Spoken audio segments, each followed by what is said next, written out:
Throughout human history, since we first looked up at the sky, the moon has been a source of wonder and a canvas for the creative mind.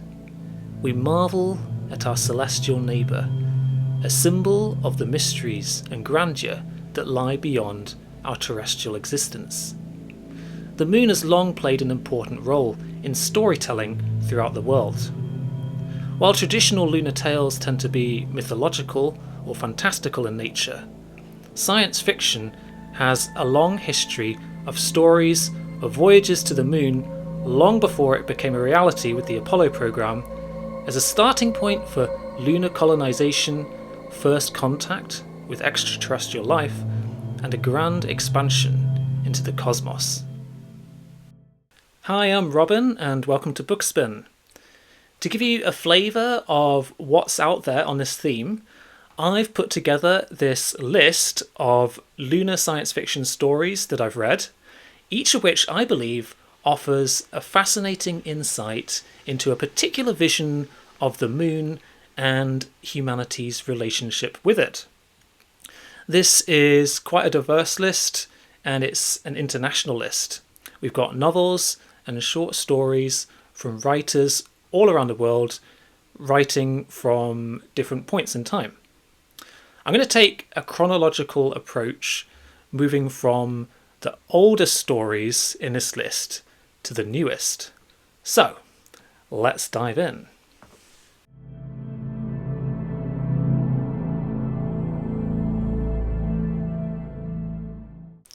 In fact, tales of humans travelling to the moon have existed since ancient times. One of the earliest known examples of this can be seen in this text, A True History by the ancient Greek satirist and philosopher Lucian of Samosata, writing in the 2nd century CE. This work first came to my attention by the claim that it's supposed to be the first known text that could be called science fiction.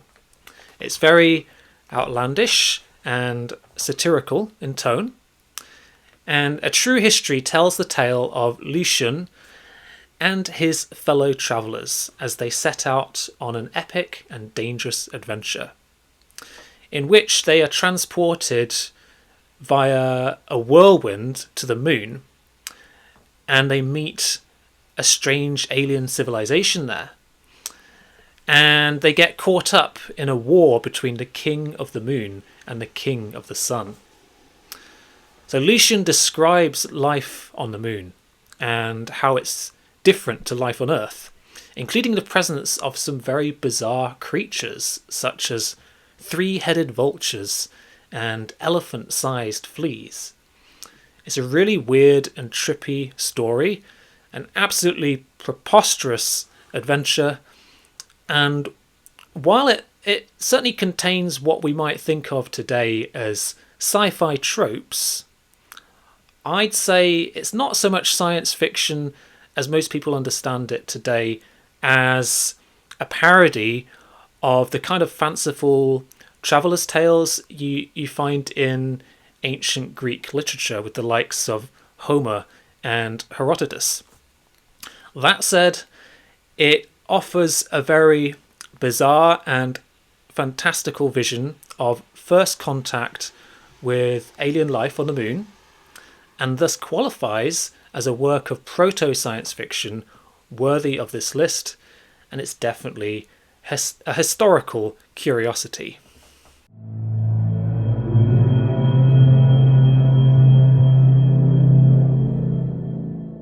Moving forward to the 19th century, and we start to see the emergence of a more realistic vision of lunar travel, at least by Victorian standards, with one of the grandfathers of science fiction, Jules Verne, and his 1865 novel From the Earth to the Moon.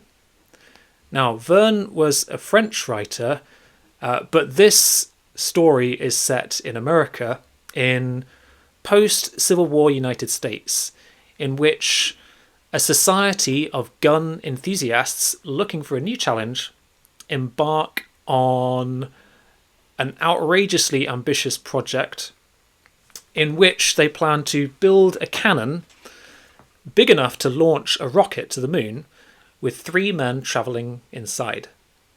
So this novel goes quite heavy on the technical calculations that Verne has considered in how this goal might be accomplished and what might happen during such a flight.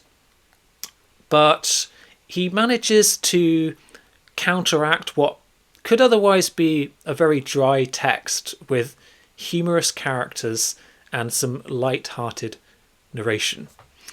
It's not my favourite Verne book by any means, but it's still quite entertaining. And it's followed by a sequel, Around the Moon, which continues the lunar adventure that was only just begun in the first novel.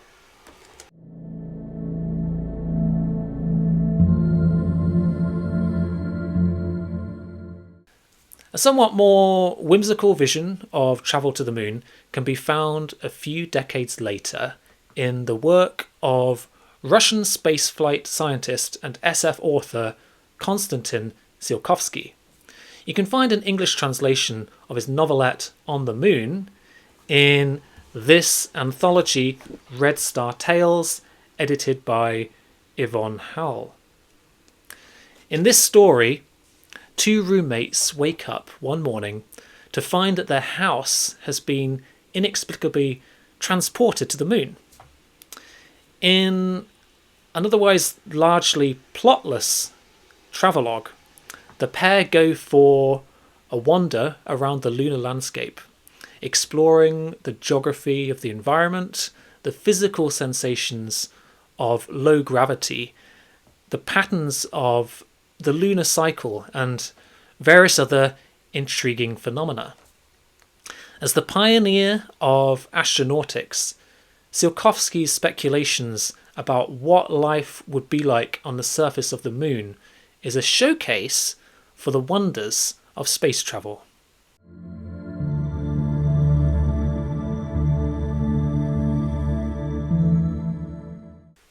Alongside Verne, English writer H.G. Wells is another one of the grandfathers of science fiction. The First Men in the Moon is not just my favourite Wells novel, but one of my all-time favourite science fiction reads. This is a classic adventure tale with an audacious premise and larger-than-life characters. A mad scientist has developed a groundbreaking new substance which has the effect of repelling gravity. And he uses this technology to construct a vessel to travel to the moon together with his friend and business partner, where they embark on some remarkable adventures, including first contact with an intelligent insectoid race of beings known as the Selenites, who have built an underground civilization under the surface of the moon. This is a wonderfully crafted novel and a joy to read. The scientific premise is absolutely ridiculous, but it's a compelling adventure story with some lovely quaint humour and an imaginative vision of extraterrestrial lunar civilization.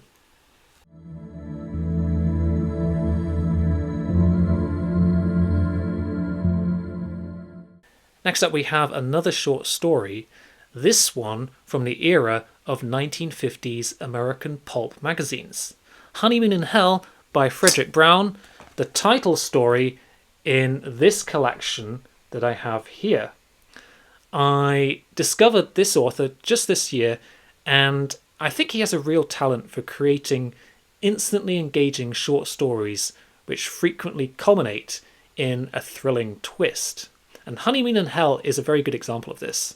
It's got a very ambitious premise for a story of its length.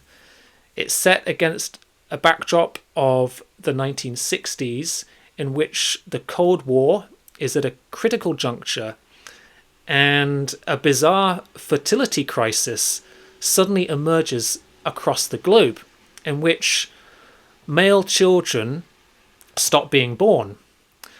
Only girls are born. And the government speculates that an extraterrestrial radio wave could somehow be interfering with the human reproductive process as part of a sophisticated plot by a hostile alien intelligence that intends to colonize the Earth. They don't have any evidence for this, but this is just a theory. So, to test this hypothesis, the American and Russian authorities decide to put aside their differences and work together on a joint mission to send a newlywed couple to the moon, with one partner from each country, from Russia and the US, with the goal of conceiving a child on the moon and returning to Earth. And if they can breed a male child on the moon, this will confirm the radio wave theory is true and decide what the next steps will be for humanity. So hence we have the title Honeymoon in Hell, and this story is told from the point of view of the American astronaut who meets his Russian bride on the moon. It's a very outlandish setup for sure, but this is just the start of a very dramatic and unpredictable narrative in which the couple face a barrage of practical and emotional challenges on the moon that could have implications for the whole future of humanity. So it's a great little story, and if you've never read Frederick Brown before, this is a very good entry point to showcase his work.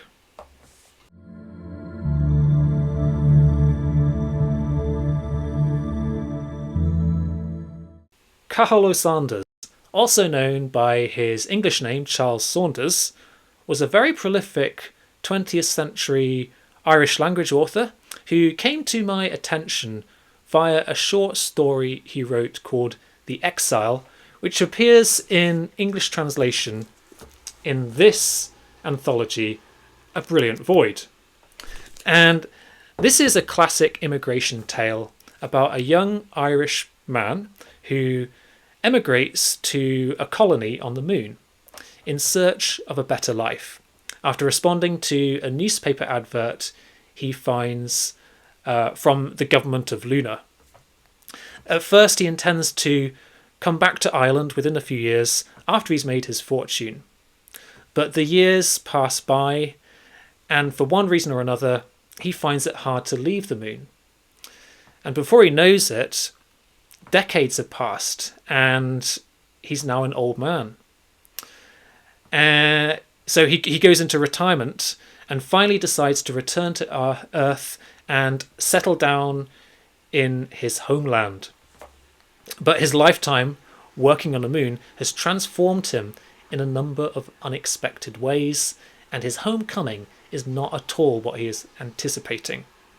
This is a neat little story, very short, that gives us an intriguing glimpse of the moon as a land of economic opportunity for those who are willing to leave the Earth behind, and the psychological and physiological effects that such an emigration might have on the individual over time.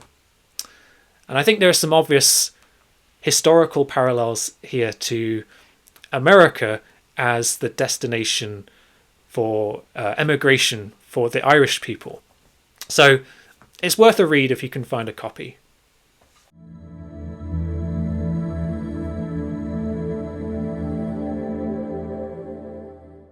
And our next short story is The Distance of the Moon by Italian postmodern writer Italo Calvino, which you can find in his much-loved, humorous and surreal collection, Cosmicomics.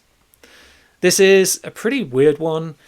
It's completely different in tone from the rest of the stories in this list. And it's one of Calvino's best-known stories. It's predicated on the idea that the moon used to be very close to Earth before it slowly drifted away from the Earth in its orbit. And from this, Calvino creates a very strange story in which a small band of people make short trips to the moon to harvest a substance known as moon milk. And they do this by riding a boat out to sea, where the moon is at its closest point to the Earth, climbing a ladder and jumping up from the ladder at the point where the gravity of the moon overtakes the Earth's gravity. So they hop up onto the moon in this way, collect the moon milk that they seek, and then fling it back to Earth using spoons before jumping back down. So it's an absolutely bonkers premise. And it's against this backdrop that Calvino creates an absurd and fantastical tale centered around a love triangle among these moon milk harvesters.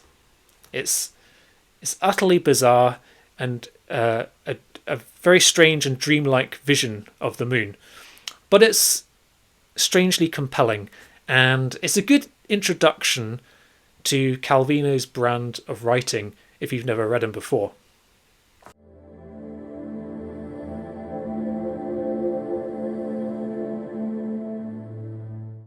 The American writer Robert Heinlein is one of the most famous names in 20th century science fiction, and The Moon is a Harsh Mistress is one of his best-known novels. It won the Hugo Award in 1967. And in this story, Heinlein imagines a future in which the moon is a penal colony, home to convicts and political dissidents who have been sent there from Earth. Again, we have some obvious historical parallels, this time with Australia, as it was used by the British.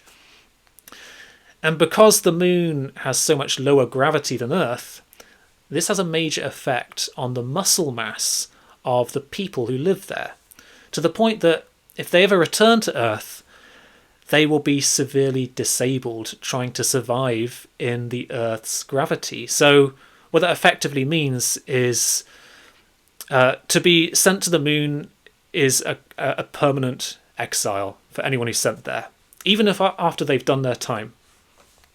So it's become a society of cons and ex-cons, far from the authorities on Earth, and yet politically subservient to Earth. And from this setting, Heinlein creates a tale of revolutionary struggle and the birth of a new nation. So it's a very ambitious book, and it's been described as Heinlein's crowning achievement. And there are definitely some really interesting ideas and world building in here. But that said, I do have a few mixed feelings about this book. Heinlein has quite an annoying habit, I think, of using characters to pontificate on his own political beliefs. And there are chunks of this novel which I found pretty tedious to read. So this is one which I would describe as a flawed classic. But that's just me. It's probably the most critically acclaimed book on this list. So give it a try. You might love it.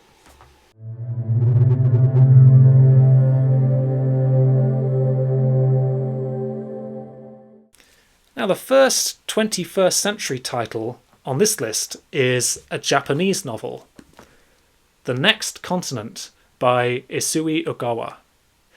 And we have another change in tone for this one. This is hard science fiction, and it's set in the near future, in which a Japanese engineering and construction firm sets out on an epic and daunting venture to build a permanent moon base fit for civilian use.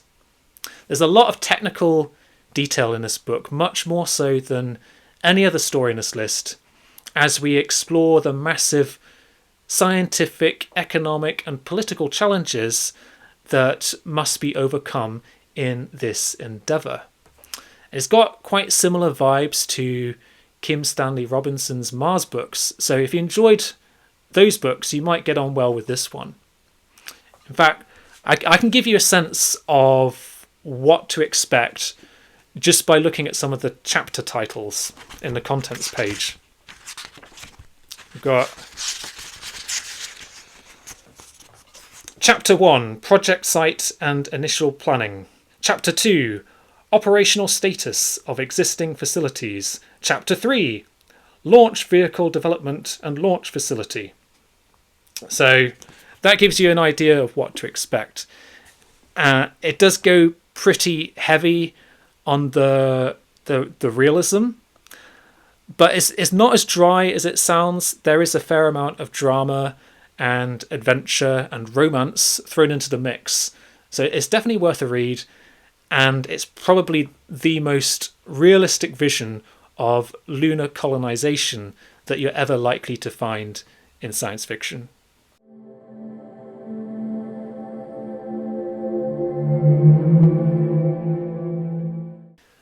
The final lunar story I have for you today is called The Moon is Not a Battlefield by Indian writer Indrapramit Das. And this was originally published in Lightspeed magazine, and you can read it on their website. But it came to my attention via this gorgeous anthology sent to me by Flame Tree Press called Immigrant Sci-Fi Short Stories. It's a lovely book. And this is a military sci-fi tale told in the format of an interview between a journalist and a retired Indian soldier. And the protagonist is a woman who was taken away from her parents living in poverty at a young age and brought up on a military outpost on the moon. And it's there where she is trained to defend Indian lunar territory in a Cold War with other competing powers on the moon, including the Chinese and the Russians. And while conflict doesn't escalate into a full-blown war during her service there, she does get involved in a number of small skirmishes and provides a very vivid account of combat on the moon's surface, what that might look like and how it differs so much from earthbound conflict.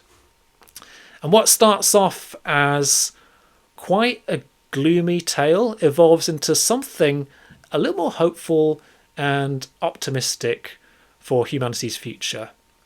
And this is my first taste of Indian science fiction, and I would definitely like to check out more from this author.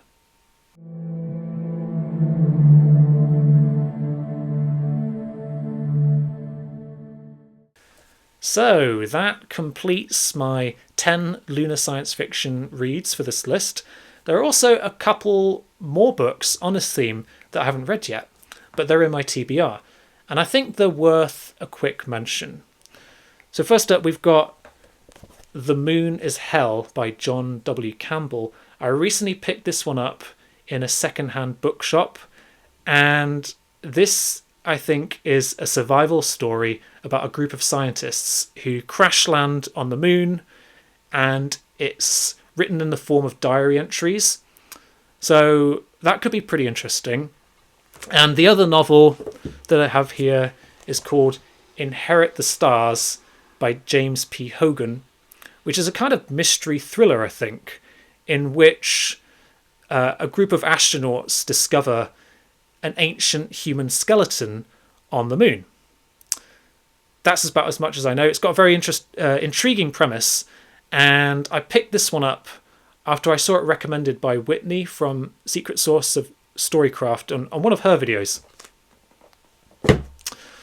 And finally, there are two anthologies which I don't have, at least not at the minute, but I think are definitely worth checking out for further reading. So first up we have Moonrise, The Golden Age of Lunar Adventures, edited by Mike Ashley. And this contains some classic authors like Arthur C. Clarke, John Wyndham, and Edmund Hamilton.